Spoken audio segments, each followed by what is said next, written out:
Hi everyone, Comic Reviewer here, and this time reviewing on a Goofy movie.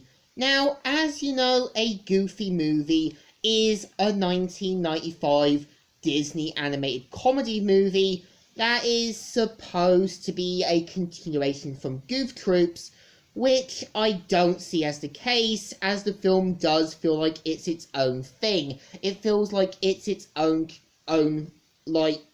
continuity. Now, I remember as a kid seeing previews of this on my Timon and Pumbaa VHS tape. I remember my mum and dad renting this for me at Blockbuster as a kid on VHS. And when basically sitting down and watching the film that I got from a charity shop, I would say the film isn't too bad. Now, the premise of the film is mostly about Max, who is basically your standard everyday teenager. He's mostly into music. He basically is sort of a slight outcast, but not as much. And pretty much what the film is that he's meant to try and win the heart of his love interest, Roxanne, who is voiced by Kelly Martin, known for voicing Sadira in Aladdin, and also known for voicing the younger Daphne in A Pup Named Scooby-Doo. So pretty much with Max's friends, you basically got a new character, Bobby, who is basically Max and PJ's basically kind of cheese-loving friend, and you've got PJ, who is basically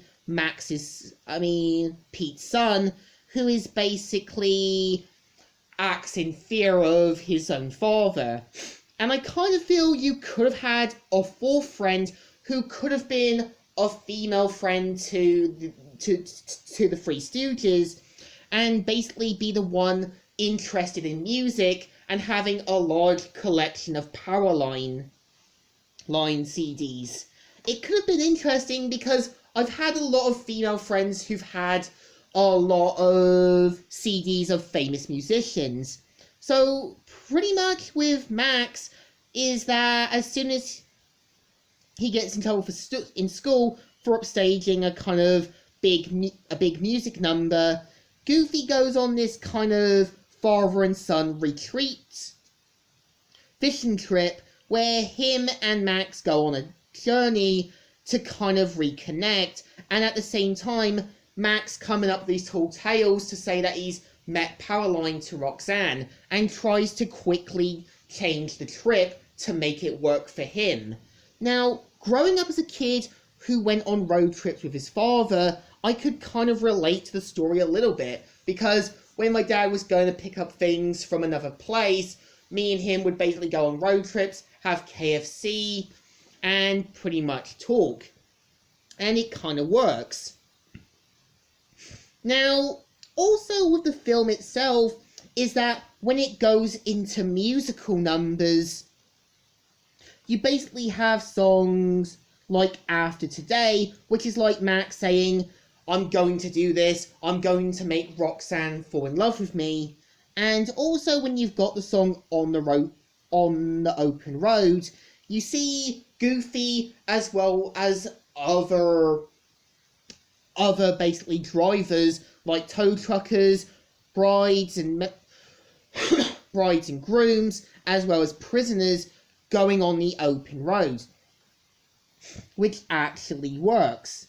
And also when you got Max and Goofy's big song, when they actually get lost actually recoiling, it kind of gives you that note that they're gonna work things out and everything's going to work well for them. And I think it works. And I think what makes Powerline kind of this relatable pop singer, he's kind of like Vanilla Ice, MC Hammer, or basically other famous 90s singers at the time. And yeah, you don't really see Powerline properly until the end. And what's interesting is that when you basically got the 2017 DuckTales cartoon, they do pay tribute to the Goofy movie by basically having Della Duck as well as one of her sons listening to the CD, and when you got Mark Beeks showing a picture of Possum Pete as reference and Easter eggs to the film. Now, I know a lot of people say that this is connected to the Goofy movie, which I don't see as the case, as the movie does feel like it's its own thing and feels like it's its own continuity.